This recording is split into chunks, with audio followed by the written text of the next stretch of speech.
registro fotográfico,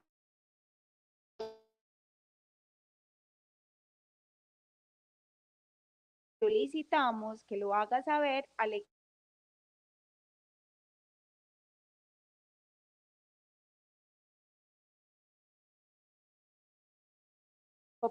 de Cinco Picos de Jorge Alberto Naranjo Mesa. Presenta Nicolás Naranjo Boza y Oscar Jaime Restrepo Baena. Convoca Universidad Nacional de Colombia.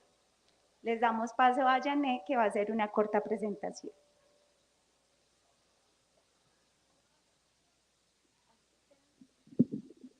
Buenas noches para todos.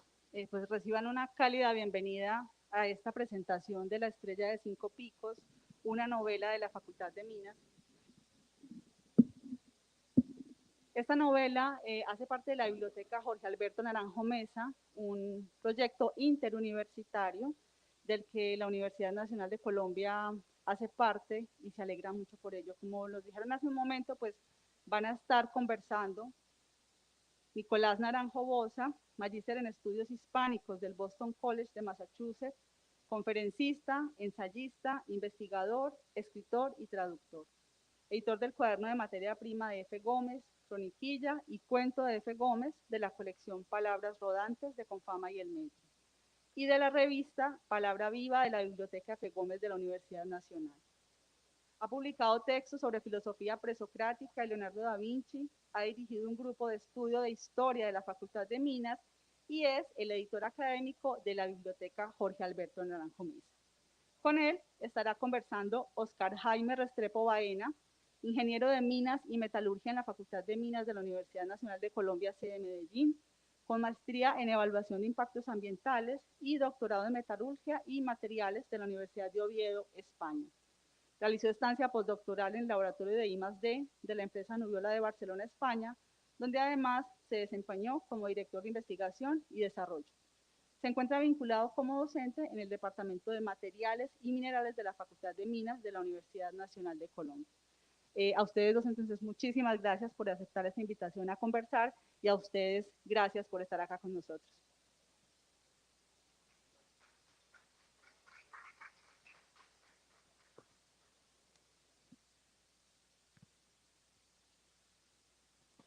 No se está oyendo. Ah, sí, hola, sí. Buenas noches. Hola a todos, buenas noches. Yo quisiera, primero que todo, y antes de comenzar, darle las gracias a la Universidad Nacional de Colombia por este ejercicio editorial que está haciendo, en cabeza de Janet, quien ha liderado el desarrollo de esta colección de la Biblioteca Jorge Alberto Naranjo. Yo creo que es un ejercicio muy interesante de memoria y también de reivindicación de muchos de los textos del profesor Jorge Alberto, que para mí pues, no dejan de ser muy inquietantes y muy llamativos. Y tenerlo hoy de manera presencial, hacer el lanzamiento de este libro, pues no deja de ser un acontecimiento muy valioso. Entonces, bienvenidos y muy rico que podamos estar aquí. A todos ustedes, muchas gracias por la presencia y por permitir estar con nosotros hoy con esta conversación. Claro.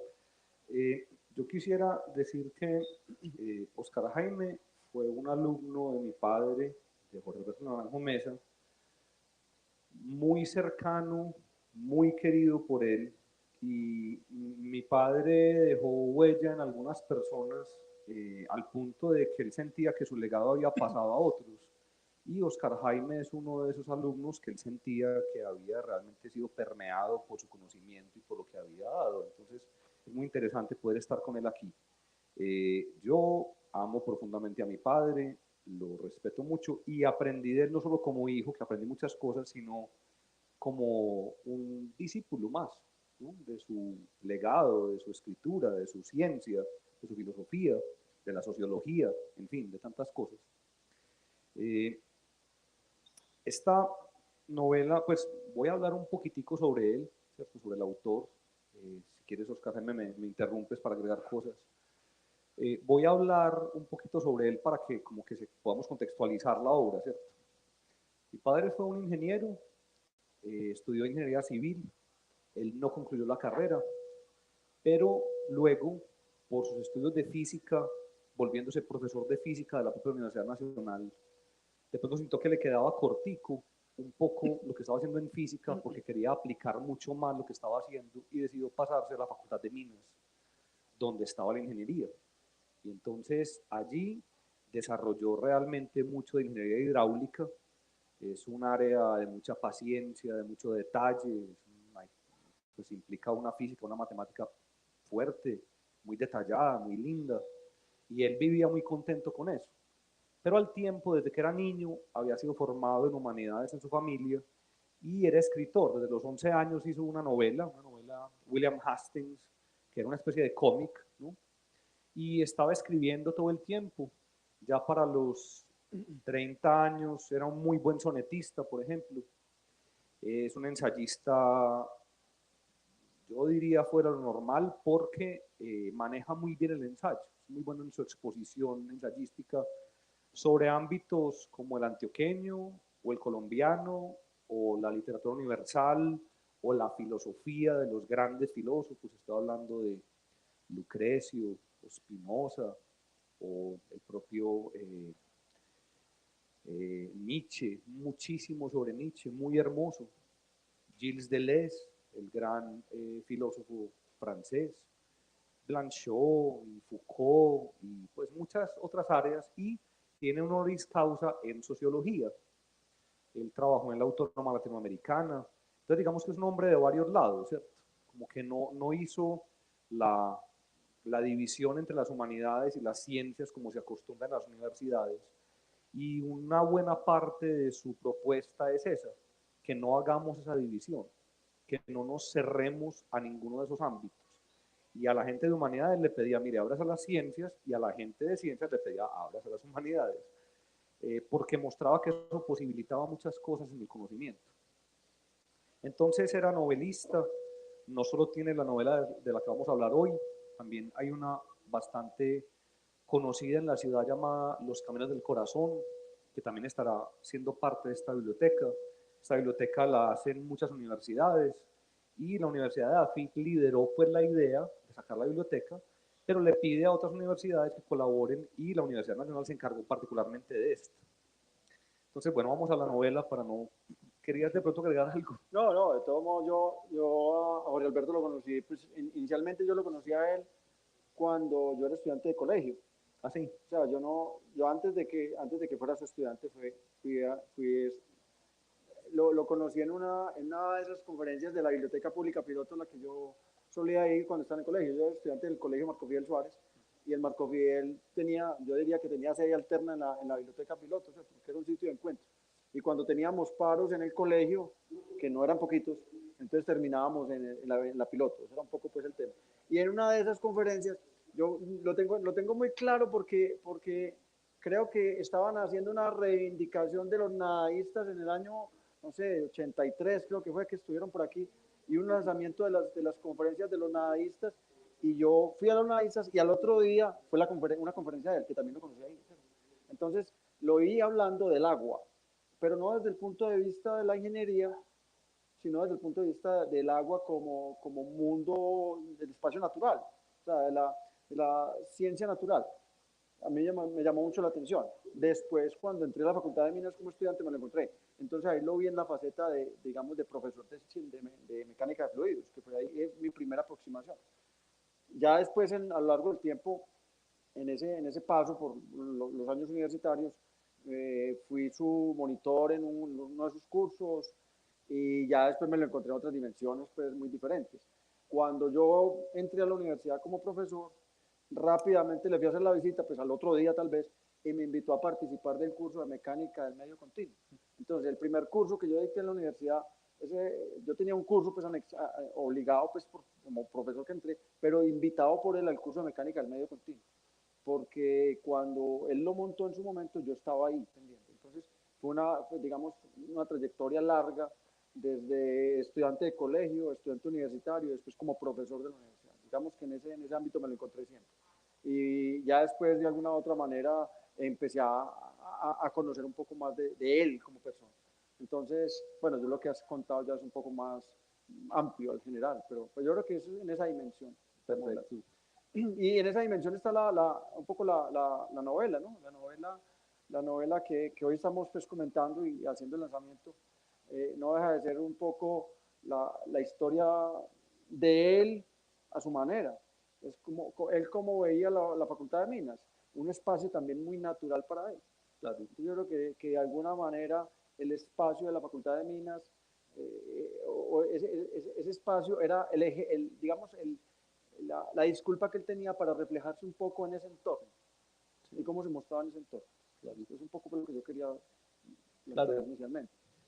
Muy bien, sí, él decidió para la novela centrarse en los años 67, 68, perdón, hasta el 73. ¿Sí? Es como... 67 el primer semestre. Sí. Porque digamos que entran a primer semestre los estudiantes en el 01 del 67. Ok. Pues acuérdate que en el mundo universitario los periodos de tiempo están por semestres, o sea, está todo, claro. y el espacio del tiempo funciona en espacios de 2 horas. Sí, sí, aunque sí. En el mundo de ellos es un poco ese, ¿cierto? El espacio de las vivencias y las experiencias en un semestre. Muy bien, muy bien. Es la época en la que él es estudiante de la facultad y después de haber estado en ella como profesor mucho tiempo,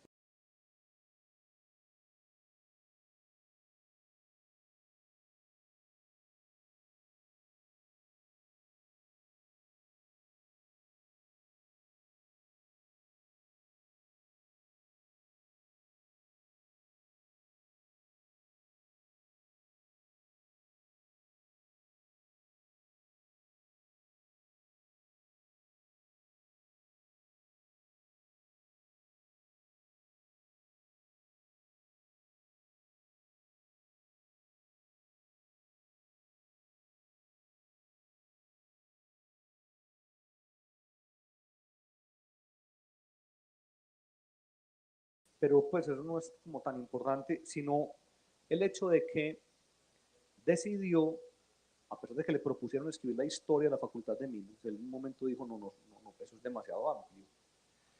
Él sabía muy bien el centro de estudios que es la Facultad de Minas. Realmente es una cosa única en Colombia, la Facultad de Minas, desde que se creó en el 1887, ¿cierto? En 1888 empezaron clases, pues. ¿Por qué? Porque los ingenieros eran humanistas, eran muy buenos ingenieros. Mi padre, por ejemplo, alguna vez mirando el pasado de la Facultad de Minas decía, ¿cómo es que estudiaban trigonometría esférica? Si eso es para una cosa planetaria, pues, ¿qué estaban midiendo con eso? ¿Cierto? Y se van a dar cuenta que es que estaban haciendo estudios realmente portentosos. De transformación. Pues. Sí. O sea, es que la facultad de alguna manera fue un espacio de transformación del país. ¿Cierto? O sea, y lo que él plantea ahí es una disculpa, ¿cierto? Es una disculpa de cómo encontrar un espacio. Bueno, no vamos a plantear todo el siglo XX, vamos a escoger unos años. Y escoger los años en que de alguna manera él coincidió como estudiante, pero era el reflejo de lo que quería mostrar, eso que estabas mostrando. ¿Cuál es la potencia? O sea, ¿de qué manera una persona que llegaba allí, un chico que terminaba bachillerato, que llegaba allí, cómo se transformaba durante 5 o 6 años y se convertía en un ingeniero transformador? Claro. Era una manera, ¿no? Exacto. Y la tradición de la Facultad de Minas muestra que un ingeniero tiene que saber escribir de antropología, de filosofía, de literatura, de teatro, de arte pictórica, tiene que saber de sociología, tiene que saber de medicina, tiene que saber de economía. O sea, un ingeniero tiene que ser una cosa muy completa. Y ese espíritu permea esta novela de muchas maneras. Yo creo que sí, o sea, cuando uno va a leer la novela de alguna manera está planteada como en 2 espacios, ¿cierto? En 2 momentos, 2 actos musicales tal vez. 2 actos musicales, muy bien. El que llama la vocación, que es como presentar los personajes, quiénes son las personas con las que vamos a encontrarnos y vamos a tener un espacio de vivencia ahí, quiénes son ellos, cuál es su entorno, cuál es su origen, de dónde vienen y cómo llegan a la facultad, ¿cierto? Ese es como el primer momento. Y hay un segundo momento que lo llama el aprendizaje, o sea, esa vocación primaria, cómo llegaron esos chicos tan diversos, esos 5 personajes que diría de alguna manera las 5 estrellas de las puntas de la estrella, y cómo llegan a la facultad y en qué se convierte el día a día, ¿no? Entonces la segunda parte, el segundo movimiento, es ese aprendizaje, cómo es la vida diaria, cómo es el día a día de un estudiante de ingeniería de primer año. Claro. En 1967, ¿cierto? Un poco con esa dinámica. Entonces es como mostrar un poco el tema, ¿no? eso está muy bien. Me parece interesante de la novela que él no se metió a mucha especialización sobre ciencia, sino que mantuvo el tono de la novela desde el punto de vista de los estudiantes. Eso me parece fundamental ahí. Claro que aparecen profesores y claro que aparecen las clases y textos de ingeniería pesada, en el mejor sentido de la palabra, pues no pesada de maluca, sino de ingeniería pues muy seria. Pero entonces cogió 5 personajes, son, uno de ellos viene de una familia del poblado, realmente una familia con mucha riqueza, otro de una familia de laureles acomodada, con un poder político grande, otro que es un muchacho sin recursos de ningún tipo, casi que hijo de una persona que cuida pues un parqueadero, ¿cierto? Otro que viene del campo, ¿cierto? Y otro que es hijo de un ingeniero, pero no tiene madre. Tropero, sí, que no tiene madre y entonces le toca una vida bastante difícil, pues sin ese, digamos, sin ese aliciente de la madre que atempere, que dé dulzura, ternura, ¿no? Y entonces empieza con esta mezcla de los orígenes de cada uno, coge por separado, muestran sus entornos, sus dificultades, los amores como los viven, y luego ya lo relaciona como en el primer día de clase, cuando pasa el segundo movimiento del que estás hablando.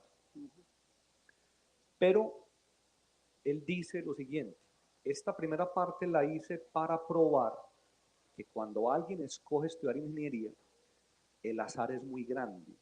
No hay una fórmula para llegar a la ingeniería. Hay muchas maneras de llegar aquí y el azar juega mucho. Pero también están las vocaciones, los que se dejan convencer, lo que les dicen en el colegio o lo que no les dicen en el colegio, ¿cierto? Hay una cosa muy simpática, y yo creo que se vivió hace 50 años, años 67, 50 y tantos años, y se sigue viviendo hoy, ¿cierto? Y se vivió hace 100 años igualmente. O sea, alguien que va a estudiar a una escuela de ingeniería, pues de alguna manera uno dice, este tiene una vocación, este viene de una historia familiar que le va a permitir escoger.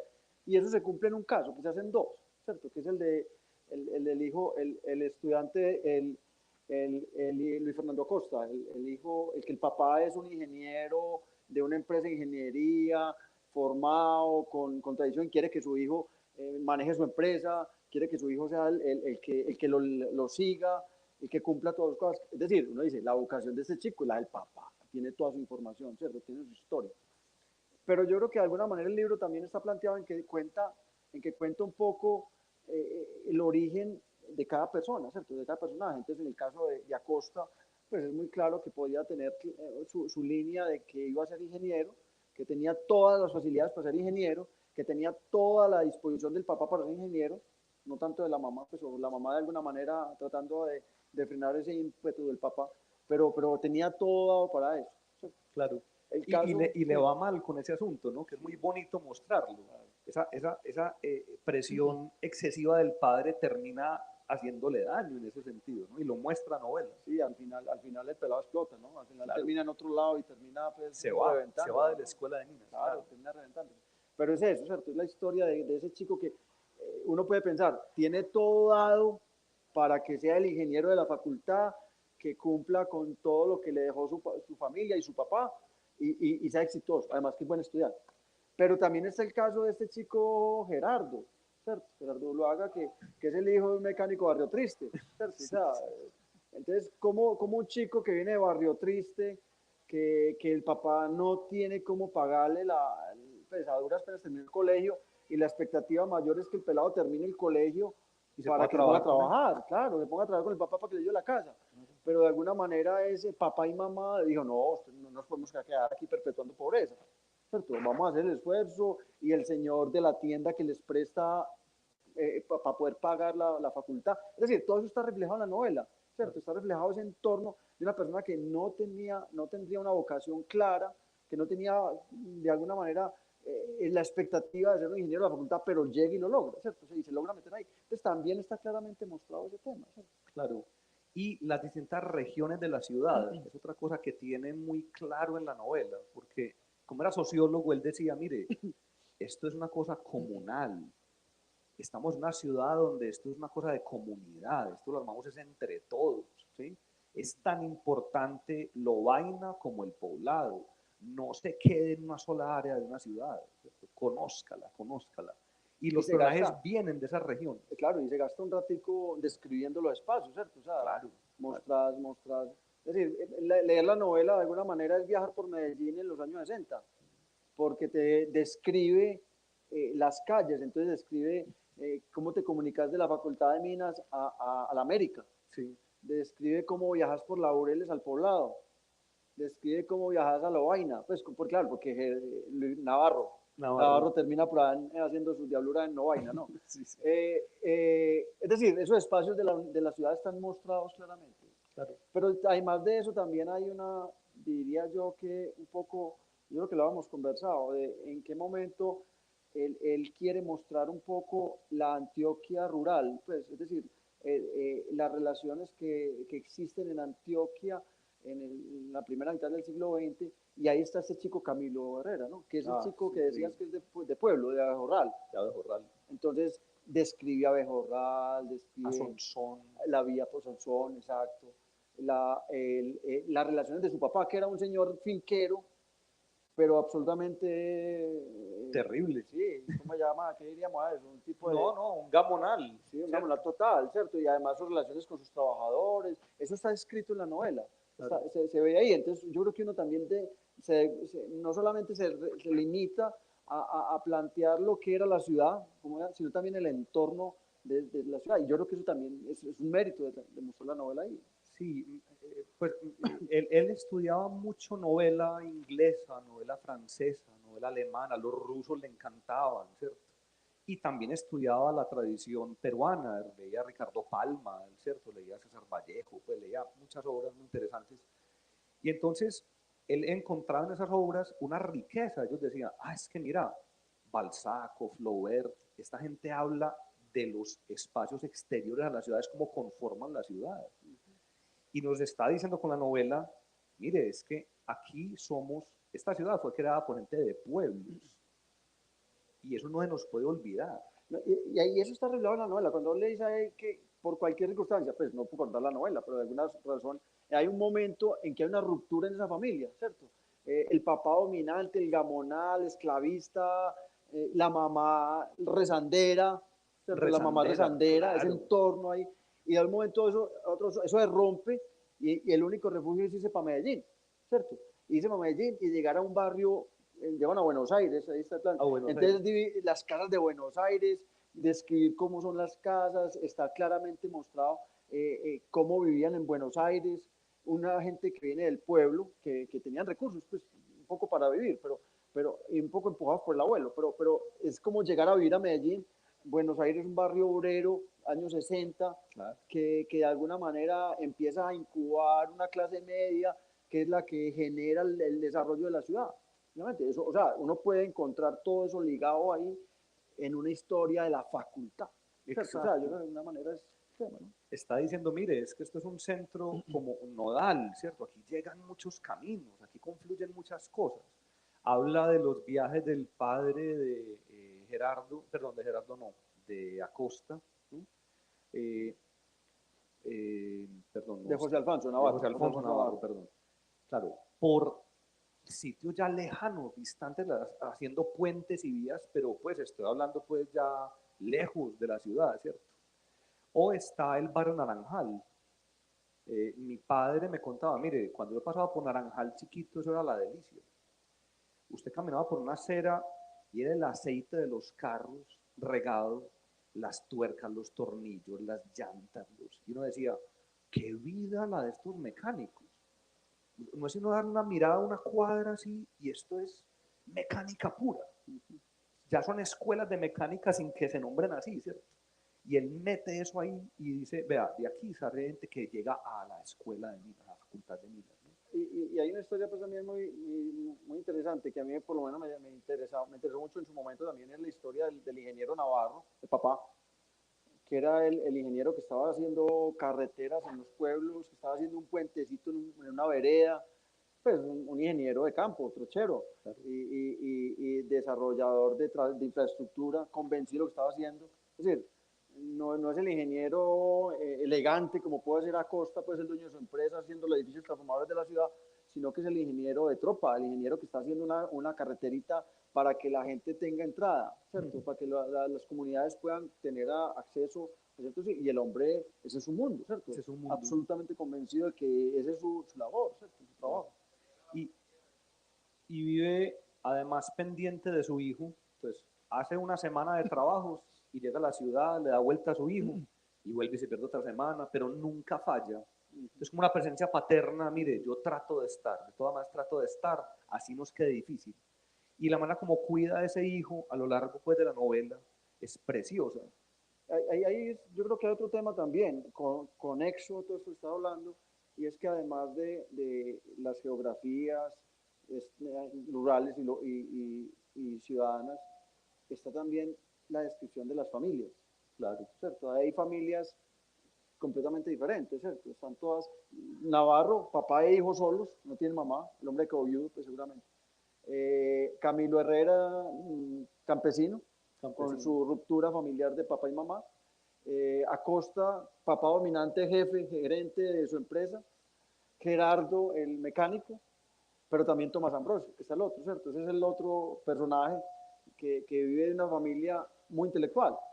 Papá médico, en un entorno muy, digamos, cultivado culturalmente. Sí. El chico formado en un entorno familiar amoroso, criado con el mundo de los libros, que finalmente termina estudiando ingeniería, no sabemos cómo, porque era muy fácil que hubiera estudiado humanidades. Aplicó a 5 carreras, aplicó como cuenta la novela. Y a todas pasó. Es un poco pues el tema, ¿cierto? Entonces esa construcción familiar también descrito ahí, sí. ¿Cierto? Como parte de la novela. Entonces vuelve y juega, no es, aunque el entorno es la Facultad de Minas en esa primera parte, pues o la vocación, pues es el nombre de ese movimiento musical.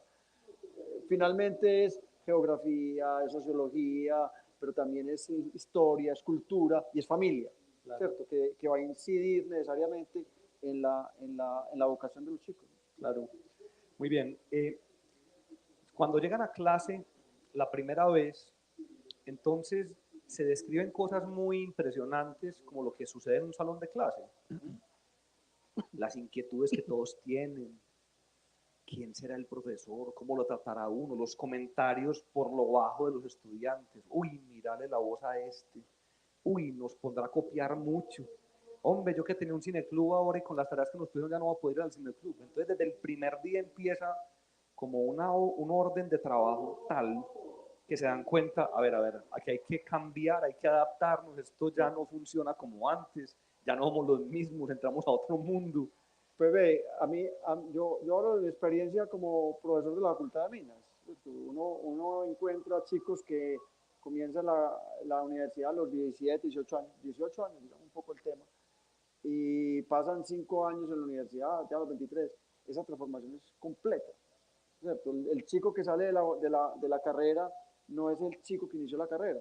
Entonces ese espacio de transformación completa que dura 5 o 6 años, digamos, los años más importantes en la vida de cualquier persona, ¿cierto? De alguna manera ese mundo de transformación potente, de alguna vez al principio como imperceptible, pero aquí queda muy claro por qué pasa, ¿cierto? O sea, los chicos que llegan el primer día, en la novela se gasta mucho rato describiendo ese primer día, sí. ¿Cierto? Cómo es el primer día de clases, cómo son las clases, describe el salón, describe la relación de los compañeros, un poco el tema, pero es que está pensando en ese entorno, ¿cierto? ¿Quién es ese que se va a transformar 5 años después y será otra persona completamente distinta? Claro. Y ahí viene la estrella, ¿cierto?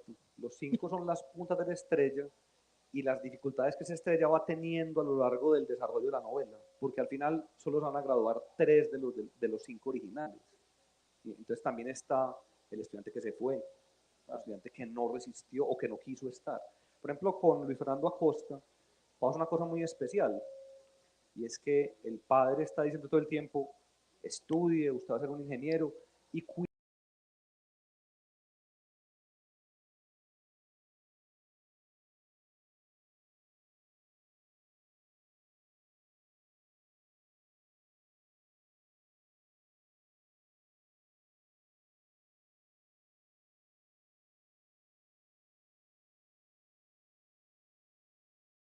que arte e ingeniería van juntos. Entonces, por eso me interesa este asunto. Terminó siendo ingeniero de sonido en Estados Unidos, ¿no? Terminó siendo ingeniero de sonido en Estados Unidos. Claro, porque la mamá estaba presente haciéndole contrapeso a ese. ¿Sí? Es una cosa muy hermosa, como el estudio de la presión de la familia, de los ambientes. Bueno, vamos entonces un poco a la otra parte, al otro movimiento. ¿Por qué hablamos de movimiento musical, como lo has dicho tan hermosamente? Cuando a Jorge Alberto Naranjo le dieron la orden Mariscal Robledo en la gobernación, de las cosas que más me acuerdo que dijo fue lo siguiente, y es una cosa que me impactó mucho. Dijo, quiero decirles que todo lo que haya escrito son variaciones de Juan Sebastián Bach. Y uno dice, ¿De dónde? ¿de dónde? ¿Cómo así? ¿Cómo es este asunto? Pues me estás mencionando a semejante músico en escritura de ensayos, de novelas, de informes científicos, de libros de reología, pues, ¿cómo así? Miren, escuchaba y escuchaba y escuchaba música. En sus últimos años se compró todo Bach, todo Mozart y todo Beethoven, y estoy hablando de colecciones de 270 CDs. Y durante 24 horas sonaron los tres, pero obra tras obra. ¿Sí? Y es que le gustaba que la escritura estuviera permeada por la musicalidad, no solo en la acentuación, como en la métrica básica de la poesía, no, en las cadencias, que los párrafos estuvieran equilibrados. Escuchaba ideas como la de Nietzsche de, cuando usted escriba una frase, camínela, piénsela un rato, sopésela a ver si las palabras que está usando sí son las adecuadas. Alguna vez, en algún texto por ahí de hidráulica decía, dedicaba estas músicas del agua.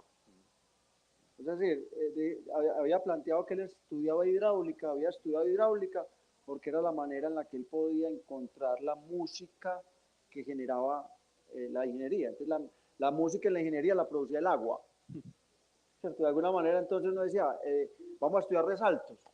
Entonces en hidráulica uno estudia resaltos. Entonces eso tiene su formulación matemática y su condición. Pero entonces un resalto era simplemente una variación en el movimiento del agua. Claro. Esa música. Claro, claro. Aquí va a plantear asuntos muy serios. Por ejemplo, coge semestre por semestre y muestra qué textos tenían que estudiar. Desde el impacto inicial, donde les ponen textos en inglés o en francés y los estudiantes dicen, hasta aquí llegué, yo no sé inglés, a mí no me han formado en, y ahora francés, menos. Entonces, Tomás Ambrosio Spina, que es, digamos, el motor grande de la estrella, no es la estrella, pero es el motor fuerte de ella, les dice, hagamos una cosa, hagamos grupos de estudio, acerquémonos a esto que nos están exigiendo, reuniéndonos en casa varias horas por semana para que solucionemos los problemas entre todos, para que nos prestemos los textos. Si no saben francés, yo les enseño, o si no saben inglés, ya les traduzco. ¿Sí? A mí personalmente me impacta el tema, pues no puedo perder la ciencia que soy profesor de la facultad. Entonces, hoy en día, 50 años después de aquello, ¿no? O sea, hace 50 años ya se estaba planteando que era necesario que trabajaran en grupo, que eso sigue siendo un problema muy difícil, muy complicado, ¿no?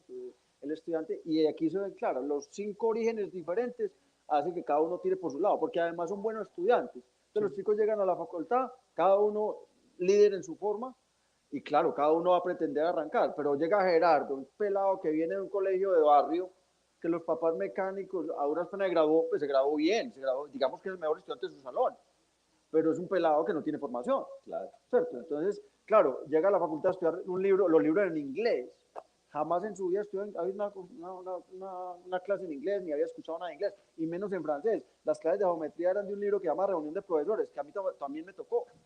Pues ya lo teníamos a un ladito, pues, pero cuando queríamos ir un poquito más, íbamos a la reunión de profesores.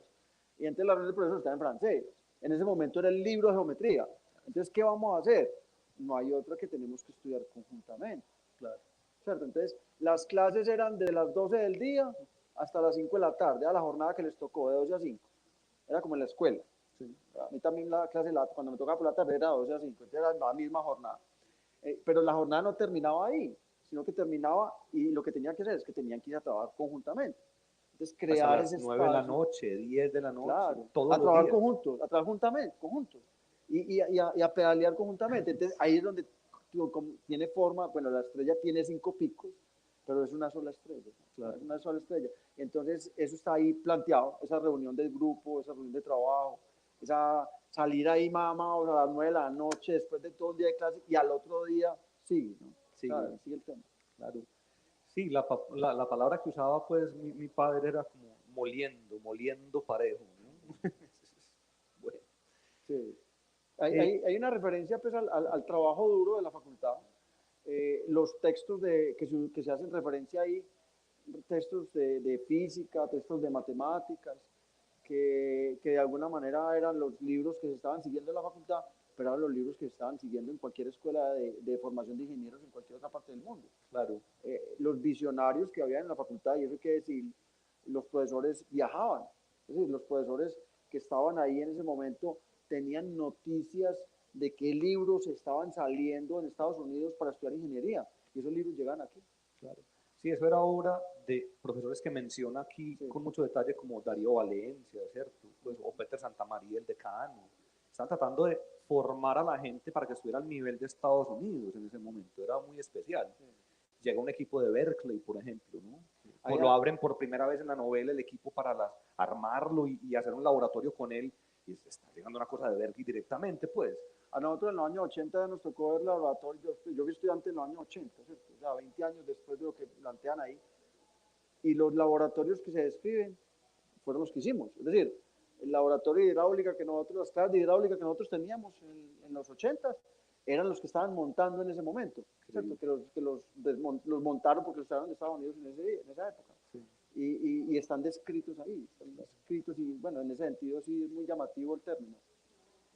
Bueno, quería decir que esos profesores reciben mucha atención. Hay profesores como Botero, ¿cierto? Rafael Botero, o un profesor español, Roberto Denalda, Álvaro Tirado Mejía, que llega por primera vez a enseñar historia económica de Colombia. Eso fue un cambio muy grande porque los 60 en realidad fueron una explosión a todo nivel del conocimiento, ¿cierto?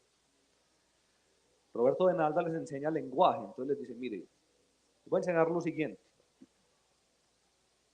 Todos han escuchado aquello de que hay que pensar antes de hablar.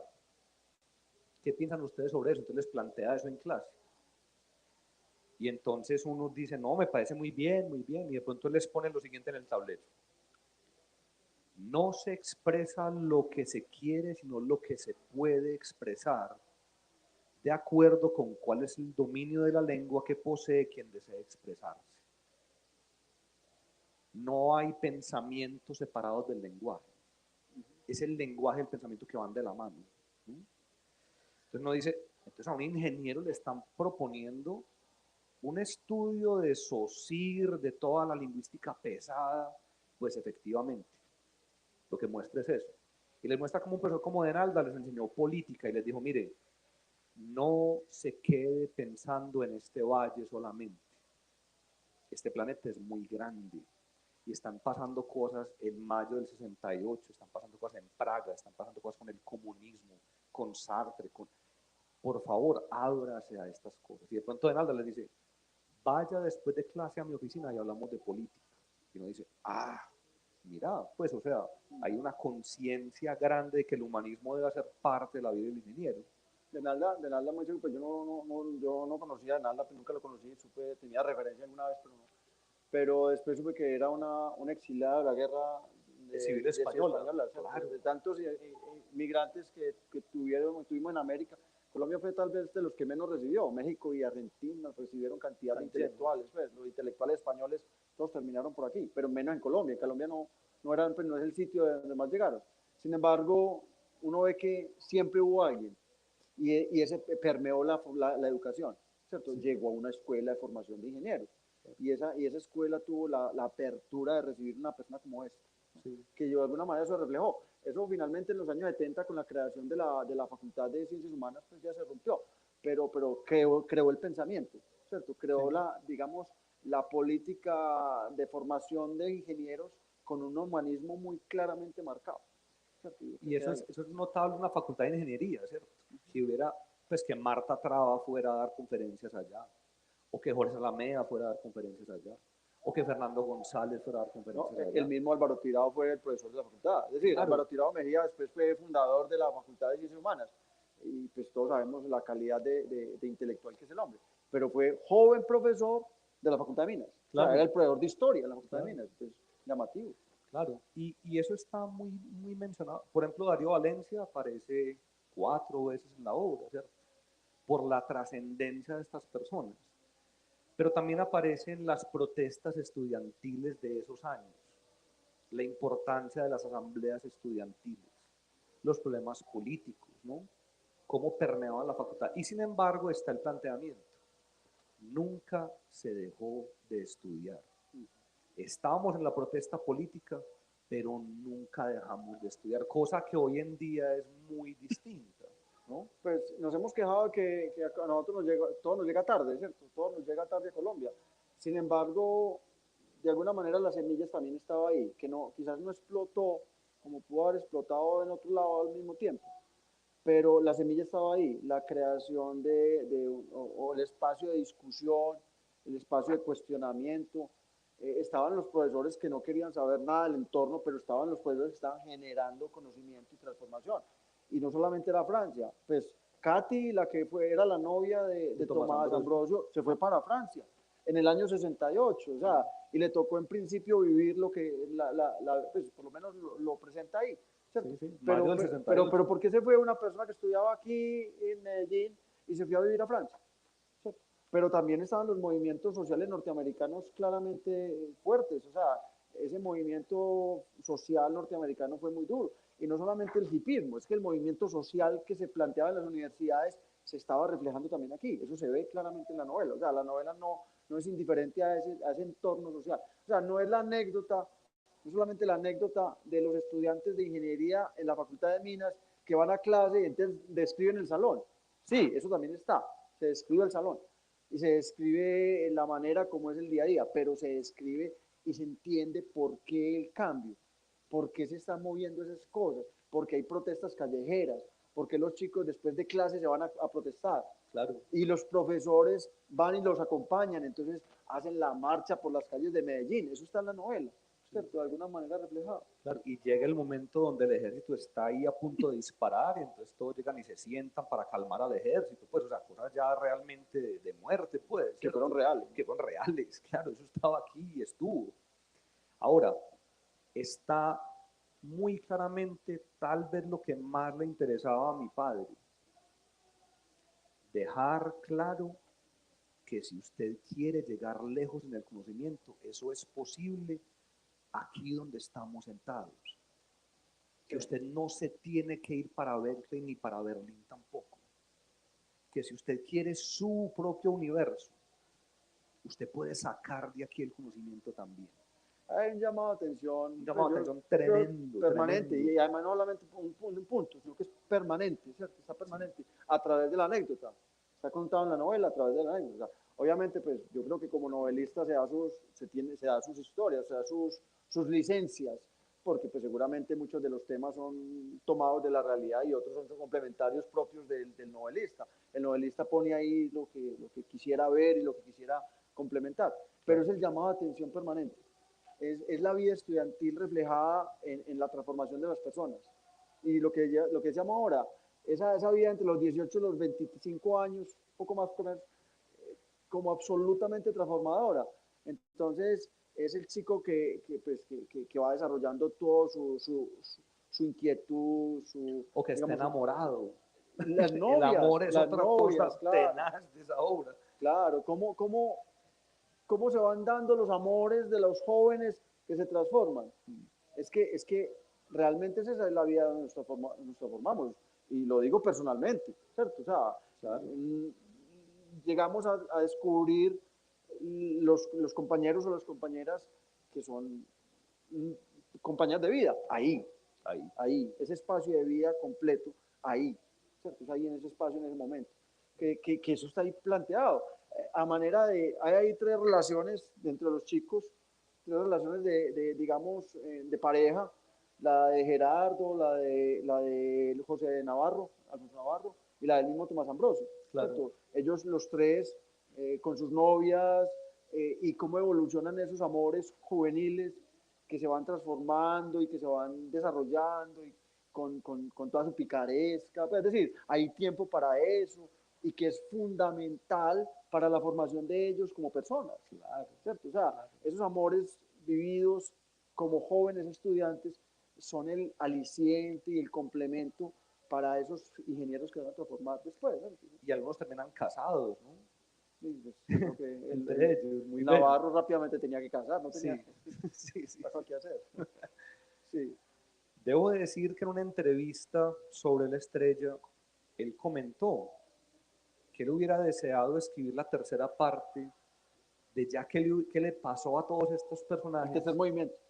el tercer movimiento, 20, 25 años después, dice, cuando ya están desencantados de la vida, cuando se han dado cuenta lo dura que es las transformaciones, pero no pudo pues hacer el proyecto, pero él quería hacerlo, él decía, yo no quiero dejarlo pues como solo una cosa idílica, ¿cierto? Sino como no, mostrar qué pasó. Bueno, no dio la vida para hacerlo. Pero es que la vida misma, o sea, de esos cinco, claramente ni Tomás Ambrosio se graduó, ni Luis Fernando Acosta se graduó. O sea, los dos más, Sí. los más élites, pues digamos de ahí, ¿cierto? Los troperos son los que finalmente graduaron, ¿cierto? O sea, Gerardo, Alfonso y el niño Camilo, que nos pierde un poquito pues la historia ahí porque no la completa mucho.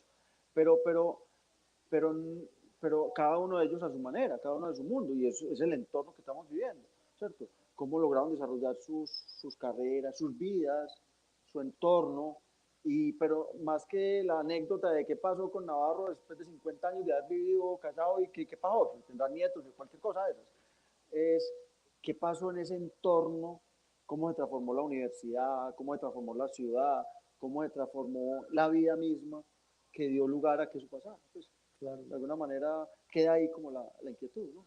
Es cierto, es cierto. Sí, él le preocupaba mucho, pero él se sentía muy contento de haber hecho una obra distinta de Los Caminos del Corazón. No porque él no quisiera Los Caminos del Corazón, era entrañable para él, pero era una novela donde ya había podido mostrar otra manera de construir una novela. ¿Sí? Eso lo comentaba mucho, pues. Y le escribió 3 veces. Esto que tenemos aquí, él dice, hice 3 versiones y me deshice de 2 hasta que llegué a esta finalmente. Y me acuerdo la tensión de él.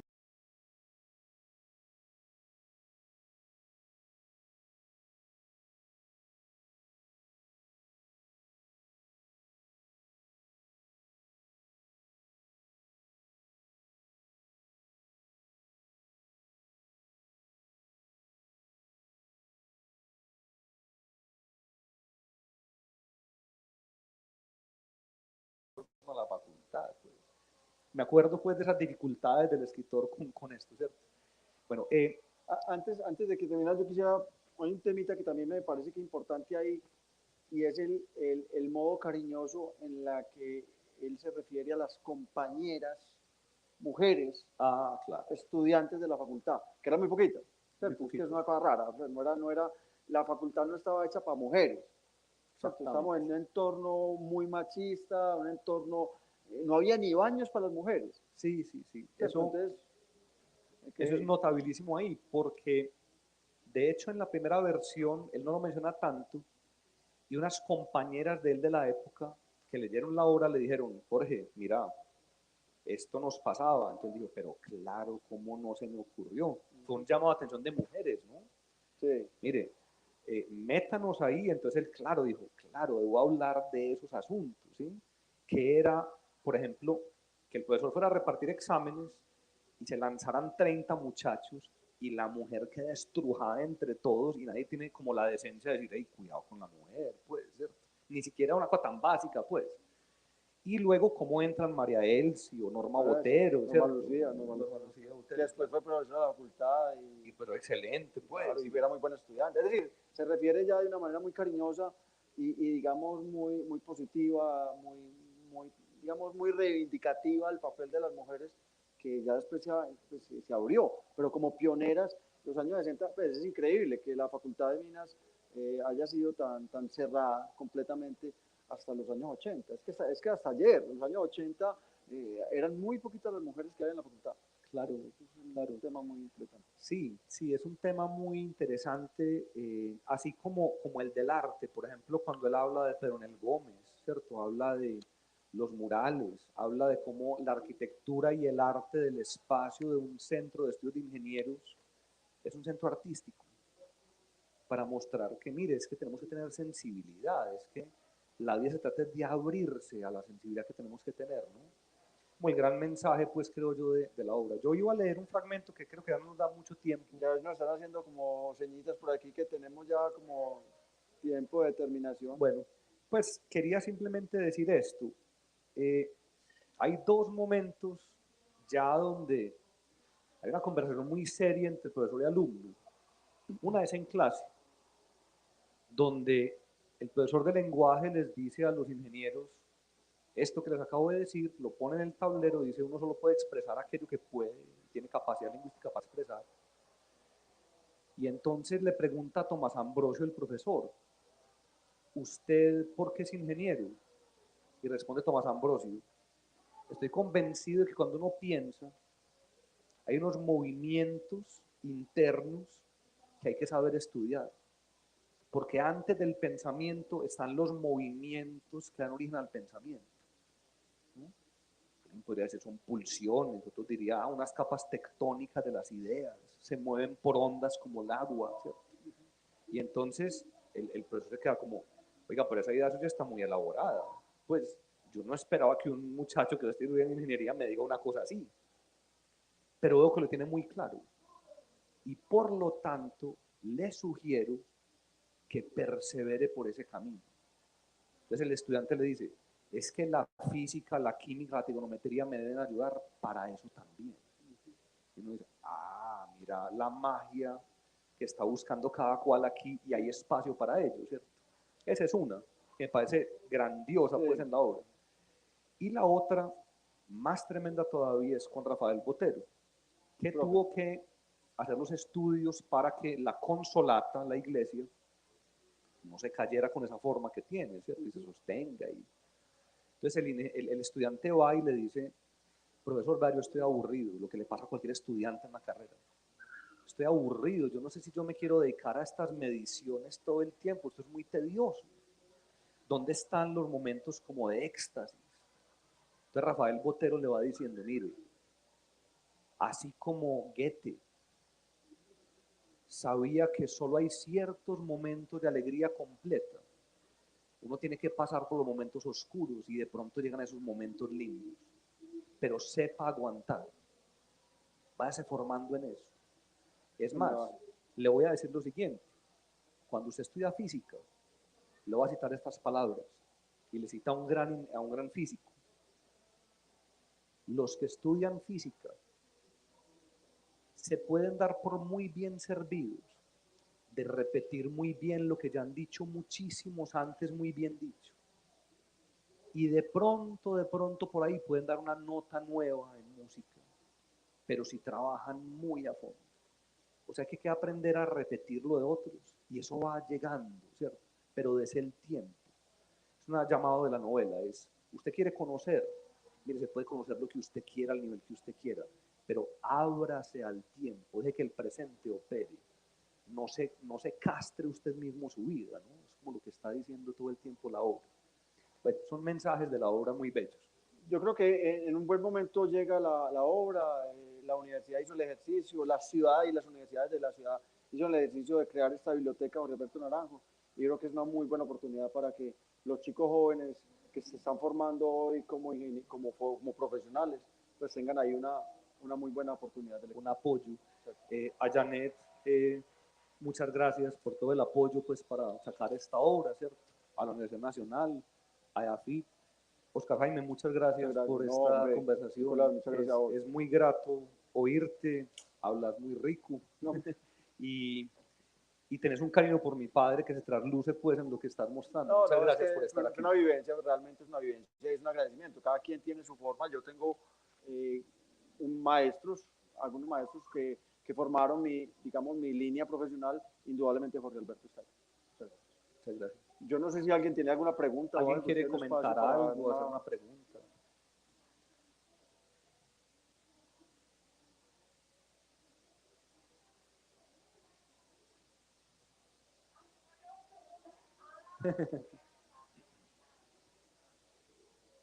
Bueno, Muy bien. entonces, Bueno, no, muchas gracias. gracias Nicolás, por la muchas atención, les gracias. agradezco mucho.